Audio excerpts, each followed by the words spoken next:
এদিন হঠাতে ৰাতিপুৱা আপুনি উঠি গম পালে যে কি আপোনালোকৰ ঘৰত কাম কৰা ছোৱালীগৰাকী তেখেত ঘৰত নাই, তেখেতে ঘৰ এৰি গুচি গৈছে।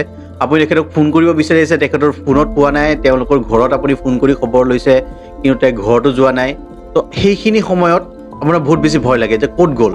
তেখেতে যিকোনো কাৰণত গুচি যাব পাৰে, প্ৰেমজনিত কাৰণত কোনোবাৰ লগত পলাই গুচি যাব পাৰে, কিবা কাৰণত ঘৰ গুচি নিজৰ পাৰ্চনেল প্ৰব্লেম, যিকোনো কাৰণত তেখেতে ঘৰৰ পৰা গুচি যাব পাৰে, আপোনাক নোকোৱাকৈ পলাই যাব পাৰে।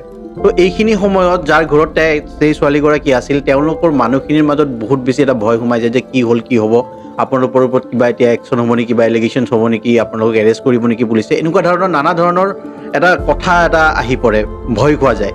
তো এনেকুৱা ধৰণৰ চিটুৱেশ্যন যদি আপোনাৰ লগত কেতিয়াবা হয়, তেতিয়াহ'লে এই ক্ষেত্ৰত আপোনালোকে ভয় কৰিব নালাগে। চিম্পলি নিয়াৰেষ্ট পুলিচ ষ্টেচনত যাওক, যাই পিনে ৰিপৰ্ট এটা কৰক, মিচিং ৰিপৰ্ট এটা কৰক যে আমাৰ ঘৰত এইজনী ছোৱালী আছিলে কাম কৰা, আৰু তাই আজিৰ ইমান সময়ৰ পৰা ঘৰত নাই, আৰু কোনো ধৰণৰ সংগোত্ৰ পোৱা নাই, ফোন কৰিছোঁ ফোনো পোৱা নাই, এই গোটেইখিনি কথা তেখেতলোকক কওক। আৰু যদি আপোনালোকৰ কোনোবাৰ ওপৰত সন্দেহ আছে যে কোনোবা ল'ৰাৰ লগত গুচি যাব পাৰে বা যিকোনো কাৰণত যদি কিবা কথা তেনেকুৱা ধৰণৰ আছে, সেই বস্তুটো পুলিচৰ আগত বিৱৰি কওক।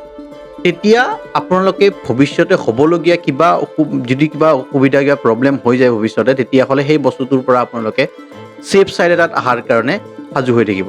তো তেতিয়াহ'লে আপোনাৰ ওপৰত একো এলিগেশ্যন নালাগে বা একো সুবিধা নহয়। আপোনালোকে জাষ্ট ওচৰৰ পুলিচ ষ্টেচনত যাই সেই বস্তুটোৰ ওপৰত ৰিপৰ্ট এটা, মিচিং ৰিপৰ্ট এটা কৰি দিলেই হ'ল।